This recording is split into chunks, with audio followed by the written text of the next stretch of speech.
백신과 관련된 보다 더 많은 궁금증들 저희가 모아봤습니다. 함께 보시죠. 자, 이제는 김정희 교수님과 함께 좀 궁금한 거 좀 자세히 좀 여쭤보겠습니다. 이 접종 당일에 피해야 하는 것은 뭐 독감 백신과 비슷하군요.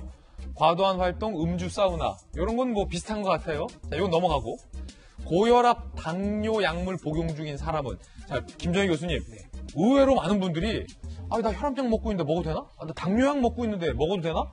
하다못해 어떤 분은 알레르기 비염약 먹고 있는데 먹어도 되나? 일단 지금 말씀하신 그런 뭐 고혈압이라든가 당뇨라든가 이런 기저질환 같은 경우에는 크게 상관이 없습니다. 그러니까 백신과의 어떤 그 유효성 관련해서 크게 상관이 없기 때문에 일단 이런 약들을 복용하시는 분들은 그냥 복용을 하시면 될 것 같고요. 다만 좀 일부 전문가들에 따라서 의견이 좀 다르긴 한데 일단 소염진통제를 복용하시는 분이 계세요.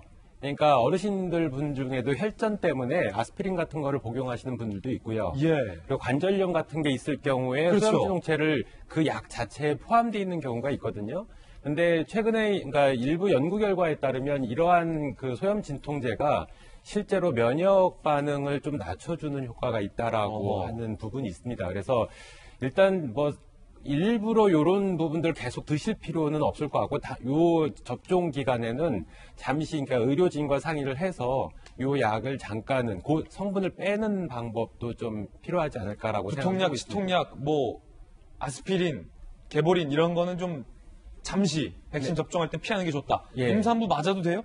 임산부는 지금 임상 근거가 없기 때문에 임산부는 제외돼 있고요. 예.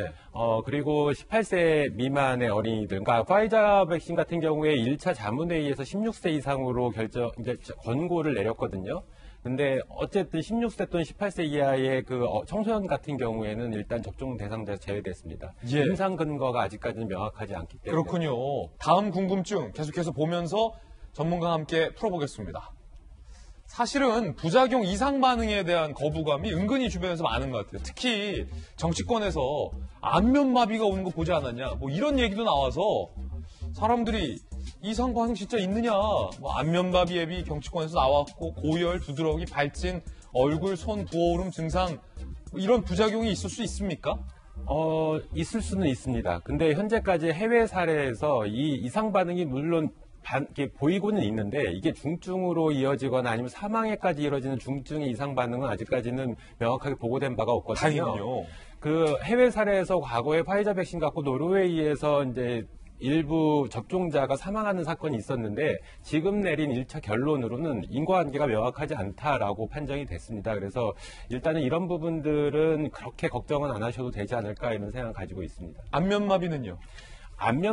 마비가 일으키는 대표적인 이유가 이 그 길랭바레 증후군 때문에 그런데 이 부분도 발생한 적은 있는데 이 부분이 명확하게 지금 인과관계가 밝혀져 있지 않거든요. 그리고 비율적인 면도 상당히 낮다라고 지금 평가를 받고 있어서 일단은 접종을 받으신 다음에 본인이 스스로 이제 셀프 모니터링을 좀 하셔야 됩니다. 일단 접종 후에 15분에서 30분 정도 같은 경우에는 접종 의료기관에 대기를 하고 계시다가 이제 귀가를 하시게 되는데 귀가하신 다음에도 한 3시간까지는 좀 면밀하게 모니터링을 하셔야 되고요. 그 이외에도 한 3일에서 길게는 일주일 정도는 내 몸에 어떤 이상 반응이 있는지를 좀 살피셔야 됩니다. 그래서 만약에 그러니까 일단 일정 비율로 이런 이상 반응이 보일 텐데 이게 더 심해지게 되면 바로 의료기관에 문의를 해서 그리고 방문을 해서 적절한 조치를 받으실 필요는 있습니다. 근데 일반적으로는 이게 수일 내에 회복이 되기 때문에 크게 걱정은 일단 안 해도 되지 않을까 이렇게 생각을 하고 있습니다. 자, 그런데도 불구하고 이상 반응이 나올 때는 국가가 배상해 주냐라는 궁금증도 있습니다. 신청하면 120일 이내에 인과성을 따져서 보상 여부를 결정한다고 합니다. 사망할 경우 일시 보상금이 4억 3,739만 원이다 라는 내용도 나옵니다. 이 말은 뒤집어 보면 그만큼 이 이상 반응에 대해서 정부가 자신감을 보이고 있다는 뜻이기도 합니다. 마침 정은경 청장도 준비가 돼 있다. 이런 멘트를 했습니다. 들어보시죠.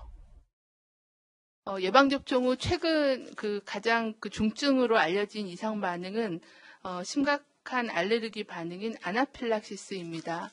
매우 드물게 발생하지만 접종 후 수분 내에 발생하고 급격히 진행하는 응급 상황으로 접종 후에는 15분 내지 30분 관찰을 통해 이상 반응 발생 시 신속히 응급처치가 되도록 의료인에 대한 사전 교육을 실시하고 있습니다.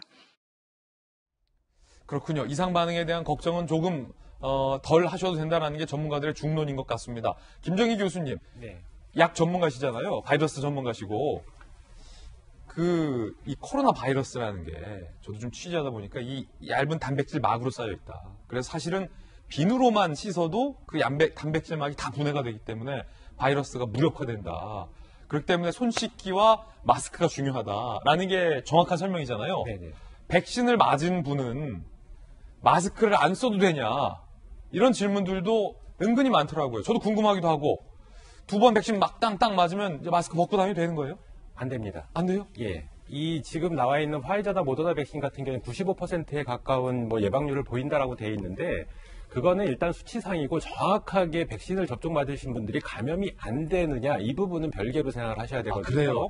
그러니까 백신을 맞았을 때 분명히 바이러스 감염을 초기에 차단하는 효과가 있는 분도 있는데 반면에 바이러스 감염이 들어와가지고 백신에 의해서 임상 증상만 가려주고 바이러스가 증식하는 숫자를 가려줄 수 있거든요. 어허. 이렇게 됐을 때는 이걸 트로이목마라고 그래서 백신 접종 맞은 사람이 겉으로는 임상 증상이 안 보이는데 일정 숫자의 바이러스가 몸에 있다가 백신 접종 안 맞은 사람에게 전파를 시킬 수가 있습니다. 어허. 그러니까 집단 면역이 완벽하게 형성될 때까지는 절대 백신 접종 맞으신 분들도 마스크를 벗으시면 안 된다. 그러니까 예. 내가 언제 나도 모르게 감염될 수가 있다. 이렇게 보시면 될 것 같습니다. 아니 그러면 현대 정부의 계획은 이제 순차적으로 내일부터 백신을 접종한다.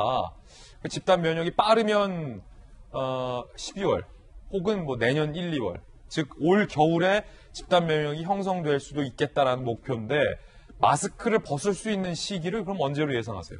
제가 예상하는 바로는 아까 이재명 기자께서 말씀하신 것처럼 지금 계획상으로는 3분기 때에 일반 국민들이 접종이 시작될 걸로 보고 있거든요. 근데 생각보다 예상 물량이 좀 더 많이 확보가 됐습니다. 그래서 어쩌면 좀 더 당겨질 수도 있겠다. 어허. 그러니까 2분기 때부터 일반 국민들이 맞기 시작할 것 같다라고 그럼 생각이 되고요. 좋죠.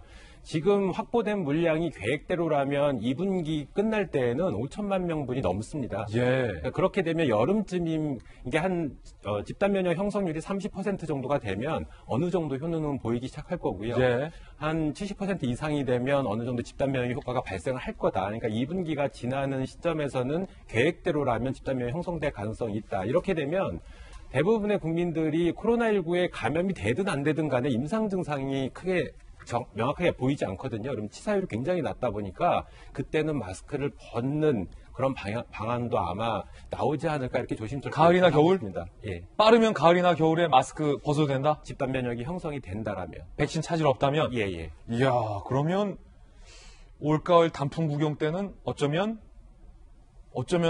계획대로라면 백신 다 맞는다면 마스크를 벗고 단풍놀이 할 수도 모르겠다. 그렇죠. 근데 그 중에도 이제 지금 변수가 변이 바이러스예요. 그러니까 변이 바이러스가 어떻게 나타날 거냐 이 부분하고 실제로는 또 하나는 항체 지속 기간이 얼마나 될 거냐 이게 아직 결론이 안 냈거든요. 예. 현재 진행이기 때문에 그러니까 이런 복합적인 변수가 존재는 합니다만 이런 변수가 크지 않다라면 아마도 여름이 지났을 때는 어느 정도 방역상의 그런 변화가 있지 않을까 이런 생각을 가지고 있습니다. 자, 전제 조건은 백신이 계획대로 충분히 확보가 되고 이 접종 스케줄이 착착착 이루어진다는 전제합니다.